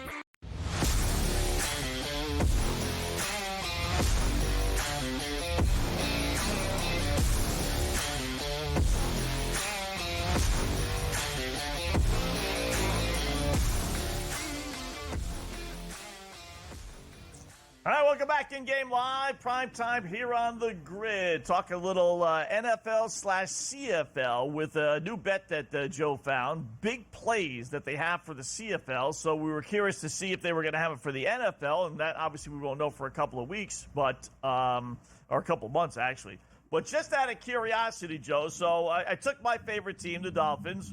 All right, and first game, just, let me do 2-3 games here, and let's see. Big play with this bet is a 20-yard run or more, or a 30-yard reception or more. So if you go to box score, it's not 100% foolproof, but if you go to box score, they do list the running backs and wide receivers and their longest plays of that game. So Miami beat your Chargers 36-34 last year. No running back ran for 20 yards, so forget that. Receiving, Ty Hill had a 47-yard reception. Waddle had a 35-yard reception. So there's at least two, because theoretically, Waddle could have had another one for 33, or Ty Hill could have had another one for less than 47, but that's two. Your Chargers receiving, Allen had a 36. Eckler had a 35, so that's two. Rushing, Eckler had a 55, so that's three. And again, it could be more because we're only given to the longest ones. But, I'll spare you all the details. But it does appear that it happens 2 or 3 times on a regular basis for every normal team. Like, I wouldn't bet this with the Patriots, but, with a halfway decent team, it does happen 2 or 3 times. I'll tell you, if they give us 3 at plus 250, man, I tell you, I'd be all over that with all these teams. Absolutely. And we've seen one big play. It was a huge play. Vernon Adams Jr. on that right before the touchdown. He was able to throw that ball 55 yards, Scott. So there's our first big play. Wow. We just need 2 more in this game. So the BC Lions leading it 10-0. At the moment, Saskatchewan does have the ball. They're first and goal on BC's 3-yard line. Wow. We're getting some points again. Boy, you know what? Yeah. I not that I forgot, but, last week we played all the overs and the quarterbacks, and they all hit. They've hit Saturday and Sunday, both days, and we talked about it. We had so much baseball today and a lot of guests and a couple issues here, so I just kind of forgot to put all those plays in. We should have looked at that last hour. But, all right, so Saskatchewan is driving. I put in the over 51.5. I'm looking to see, what number they give us. Let's see if they score here. But and they have scored, what is it, 10-0? There's a touchdown. Yet? It is now 10-6. They're going to be going for the extra point here. So the over looks like it's definitely in play today. They can't make us sweat it like the Mets. Still the first quarter, yeah. Yeah, that's beautiful. Now, this is classic, CFL football, 55-50. It's kind of like, ACC action with Duke and North Carolina. No defense being played tonight, so let's keep it that way. All right, no score. Did you do any nerfies with Atlanta and San Diego, Minnesota, San Francisco? I know you discussed it. So no score, Atlanta, San Diego in the second. So that nerfie hit, and Minnesota score in the second. That nerfie hit. So is that good I have for your the STP? nerfie. Yeah, with the Braves and the Padres, Yeah. the nerfie was the first leg of my parlay, and I'm hoping it stays under 3.5 runs in the first 5 as well. That was the second leg, and I'm needing Dylan Cease for those strikeouts over 7.5 strikeouts. So 1 leg down, Scott, 2 legs to go. Feeling good about that. I'm glad that nerfie cashed for us. There you go. Yeah, you like those. They're kind of, all right, fine. I just don't like losing a bet that early. I kind of have to settle in and, have aggravation first before I lose my bet. Not that you don't get aggravated losing a bet, but it's generally like, okay, they scored a run, so I lost, or they didn't score a run. But, yeah, I need to kind of like first 5, though, you could talk me into. That I think I'm going to use a little bit more. Yeah, I do like the first 5 angle. I love the first 5 bets. They're a lot of fun because you're right. You can settle in, you can get into that game, but sometimes that first 5 can be blown by a hot team at the top of the first inning. So sometimes scary, Scott. That's what I find. I kind of get nervous at that first 5 point. Yeah. And you don't. The other thing about first five, I will say also, you don't get great value, right? It's not like if a team is a 2-1 favorite to win, it's generally pretty close to a 2-1 favorite first five, right? It's not like you're getting minus 150 on that team. So there is no real, I don't think, monetary value doing first five. It's just whether you think they're going to be leading after 5 innings, right? Yeah, except for when you look at the run line. And that's where it's really interesting, Scott, because if you're taking a team in the first 5 on the money line, I would expect you to think that they can win by 1 run. And so the normal run line, you have to lay that half a run. So you won't get the push if you lay the half a run and they don't win it, right? You won't win the bet. But if you're thinking a team can win that first 5, I'm normally thinking they can win by 1 run. So I love laying that run line in the first 5 with a favorite, just laying that half a run because then you're getting the value there. But yeah, on the money line, you're still like minus 146. And then you can take that bet just laying a half a run and get, plus 110 or something like that. So, and with the underdog, I don't love taking them in the first 5 plus a half. It would be then first 5 money line and get that plus money for me, Scott. Right. I like that too. There's a couple bets out there that are, I won't say sucker bets, but they look like they're good betting opportunities. The first 5, laying a half a run, so you have to actually be leading. But I like doing that. And then the other one is, will a starting pitcher win the game? If the team is a 2-1 favorite, starting pitcher to win that game is it drops it down to like minus 130, 135 or so. You'd be surprised. So you would be surprised how often that starting pitcher doesn't win that game. I will say it does happen quite a lot more than you realize. I've gotten burned on it a couple of times. It's like, you got to be kidding me. This guy left after 5 and it was only a tie or it was trailing and that's why the line drops so much. But if you don't like laying 2-1, we'll just say, and you don't want to lay a run and a half, then that's your other option. Some books offer you, will the starting pitcher win the game?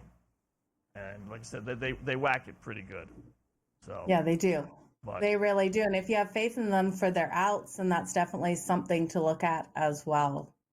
It's a good one. Yeah, that too. I'm waiting for them to give us total pitches. I've told this story before, but when I was working with the local Louis DeLip many, many, many moons ago, there was a site they gave total pitches. Man, that was like, that was so easy. Picking pickles in a barrel, as the saying goes. It was like amazing how much success I had with that. So we got total outs. We got strikeouts. We got hits allowed. I have not seen anyone offer total pitches. And I'm waiting for that. That's a lot of fun, Joe. Even more so than the outs, because the outs are kind of like, it doesn't matter how many pitches you throw, and you're going 5 innings. Sorry, kid. Yeah. That's it. You 5, next guy this, next guy, So that's kind of standard. So it's tough to beat that market, I think. But the total pitches, you can go 5 innings and throw 50 pitches, or you can go 5 innings and throw 90 pitches, depending on the night. So there's so many different, comes. Right? I hope so too. There's so many different things you can bet. Have you ever bet a game to go to extra innings, Scott? That's something I've never done. Yeah, I have. I used to I would also put like 10 teams to not go extra innings. And then just think, okay, they're going to be one of the, and you'd be surprised how many games go extra innings. And you need about 9 or 10 of them to bring the odds down to even money on that stuff. But, yeah, I've done it all with that stuff. I've been bought into all that goofy stuff. So, Cam Stewart joins us next. We'll do some golf talk and some baseball talk with him.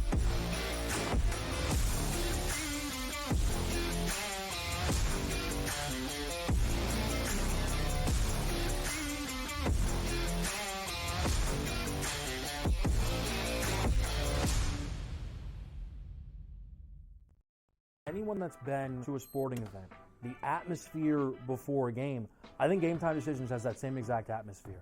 This is our arena. This is what we do. There is going to be an energy to game time decisions that you will feel night in and night out. The excitement you get when you lock your bets in, when you're figuring out what you want to do, we can zone in on the biggest games each night. I want this to be the place that people come to before the games start so they feel as ready as possible to lock in their cards. We are going to hit every single one of those markets that you need to know about. We're going to go through every single thing, and I've got a great team behind me that's going to help me get the job done. There is not going to be a better place, I promise you, than Game Time Decisions to get that new information, react to it, and be able to then bet accordingly. We will have everything at our disposal, and we will use that to our advantage. I'm Kevin Walsh. Tune into Game Time Decisions from 6 to 8 p.m. Eastern on Sports Grid. It is Canada. Canada is one of those teams that's the darling of the tournament right now. They're still 9-1. To win a tournament, or even to advance far into a tournament like this, you need a bit of good fortune. And it doesn't matter if you're getting the good fortune that Canada has, where they played 2 matches where they were up a man, or you had the good fortune of Argentina, who's one of the best teams in the world, who just got on the good side of the draw. Newswire, only on Sports Grid. Watch out for USA and Canada in 4 years.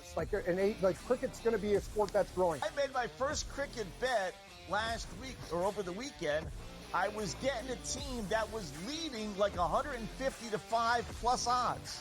I'm like, I'm up 150 points and I'm getting plus odds. Where do I sign? I love this cricket stuff. What are you kidding me? In-game live, prime time, only on Sports Grid.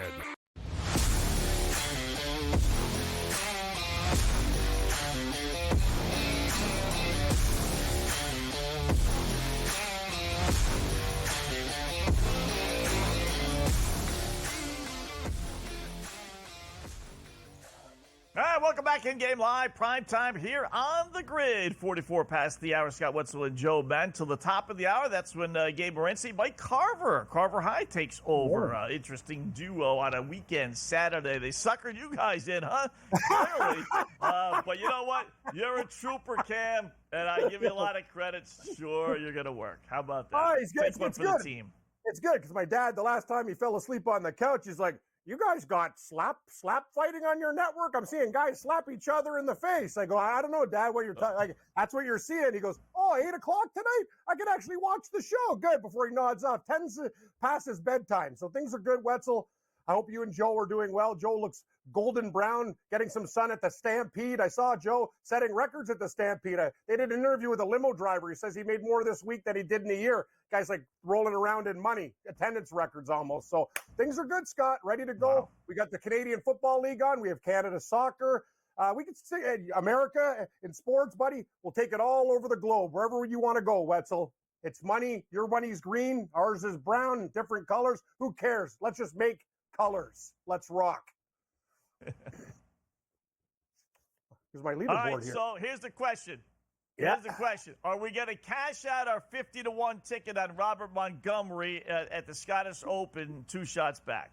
Robert McIntyre, Montgomery. Whatever. Yeah, I don't care if his name's Montgomery Burns, for God's sake. Montgomery, McIntyre, yeah. Whatever. Yeah. It's a 50-1 ticket. It's 55 actually, Wetzel. Here's the deal. He's 6-1 now. Aberg, actually, I just saw on a live line on my book, -140. He's a really good player, but also Sunday pressure. He's a young guy. Great player at Oklahoma State, but he's got, Texas Tech, but he's got to figure it out, right? McIntyre has been trending in the right direction. Remember, won the Canadian Open in my backyard with his dad on the bag. Played really well in Myrtle Beach, almost won there. Great finishes in majors. I'm going to tell you, he's got a very good chance. And watch it for Adam Scott, the wily Aussie veteran. This guy is actually turning back the clock. But you know what it is, Scott? There's no value with Aberg. We just hope that McIntyre can get into a position, even if we have to hedge, we don't have to lay juice. That's the ultimate goal. So it's 18 holes tomorrow, but I'm riding the McIntyre train. Go Scotland. You know, he's a really good guy. I just saw an interview with him too. I told you after he won, he paid off his parents' mortgage, gave money to people that needed it and stuff like that. He's a really good lad. So I'm cheering for him.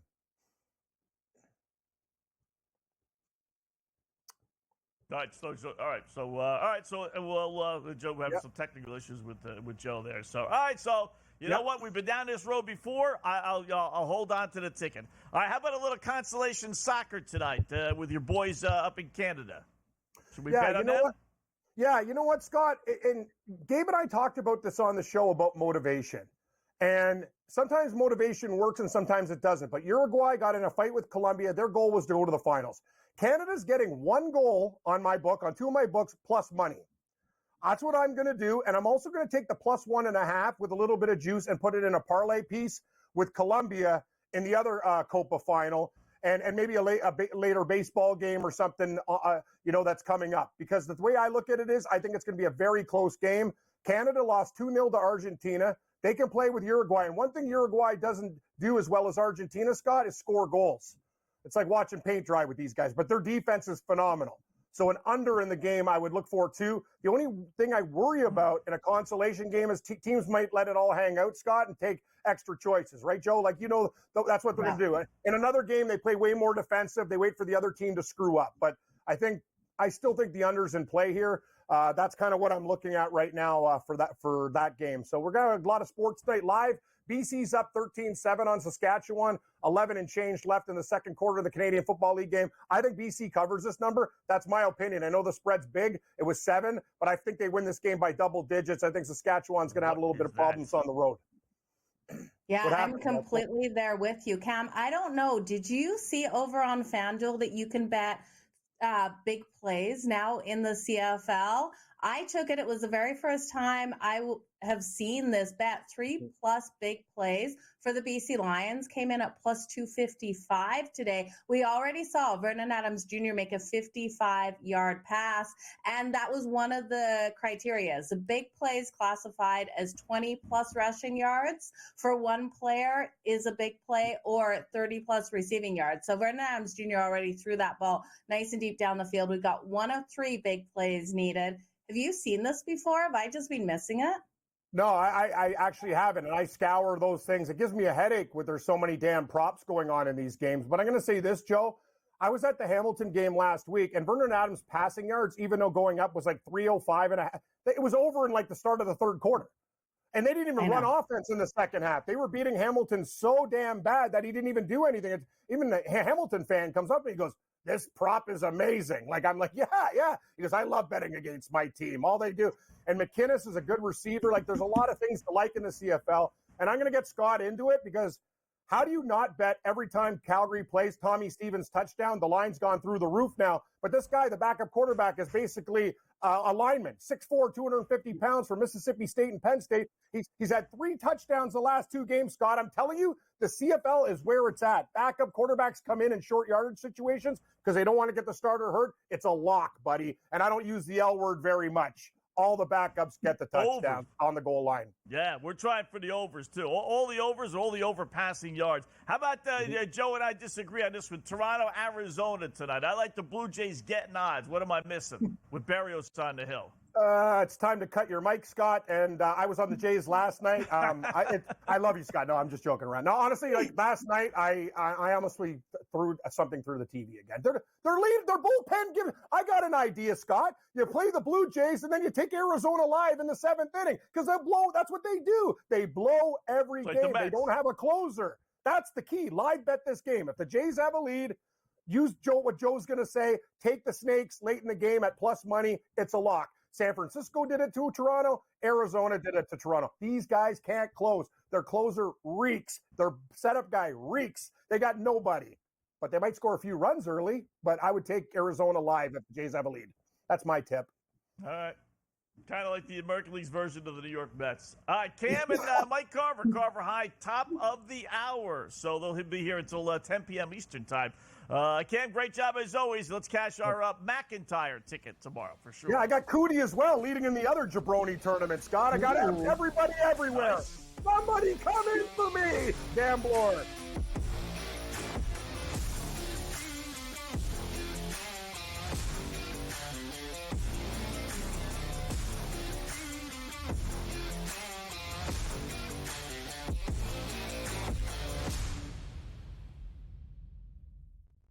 Anyone that's been to a sporting event The atmosphere before a game, I think Game Time Decisions has that same exact atmosphere. This is our arena. This is what we do. There is going to be an energy to Game Time Decisions that you will feel night in and night out. The excitement you get when you lock your bets in, when you're figuring out what you want to do, we can zone in on the biggest games each night. I want this to be the place that people come to before the games start so they feel as ready as possible to lock in their cards. We are going to hit every single one of those markets that you need to know about. We're going to go through every single thing, and I've got a great team behind me that's going to help me get the job done. There is not going to be a better place, I promise you, than Game Time Decisions to get that new information, react to it, and be able to then bet accordingly. We will have everything at our disposal, and we will use that to our advantage. I'm Kevin Walsh. Tune into Game Time Decisions from 6 to 8 p.m. Eastern on Sports Grid. It is Canada. Canada is one of those teams that's the darling of the tournament right now. They're still 9-1. To win a tournament, or even to advance far into a tournament like this, you need a bit of good fortune. And it doesn't matter if you're getting the good fortune that Canada has, where they played 2 matches where they were up a man, or you had the good fortune of Argentina, who's one of the best teams in the world, who just got on the good side of the draw. Newswire, only on Sports Grid. Watch out for USA and Canada in 4 years. Cricket's going to be a sport that's growing. I made my first cricket bet last week or over the weekend. I was getting a team that was leading like 150 to 5 plus odds. I'm like, I'm up 150 points and I'm getting plus odds. Where do I sign? I love this cricket stuff. What are you kidding me? In-game live, prime time, only on Sports Grid.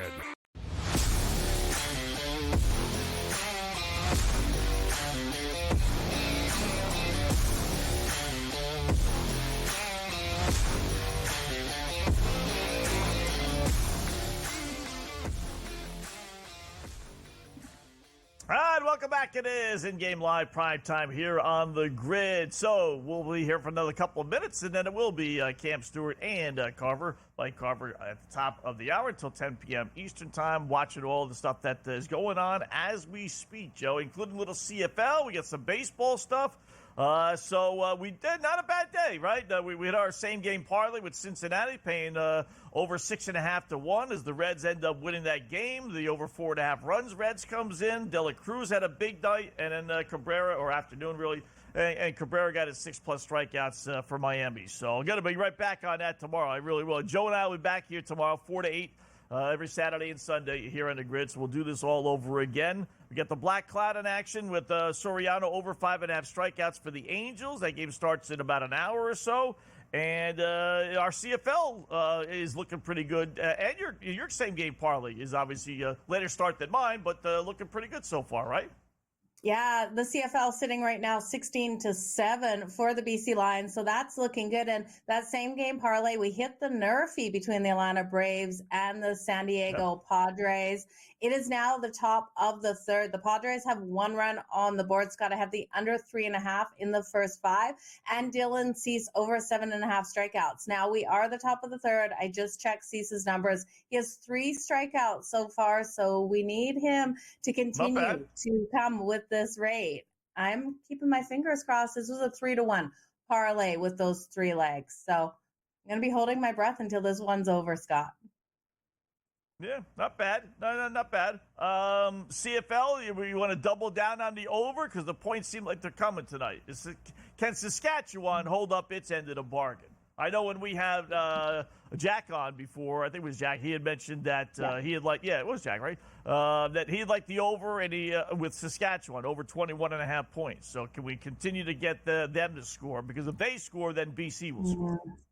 Yeah, BC is going to run this ball up and down the field no matter what. I think BC is one of those teams. Vernon Adams Jr. loves to prove a point and to come out strong and be the best at what he does. So he's a veteran quarterback out here. He's going to move the ball on the Saskatchewan Roughriders.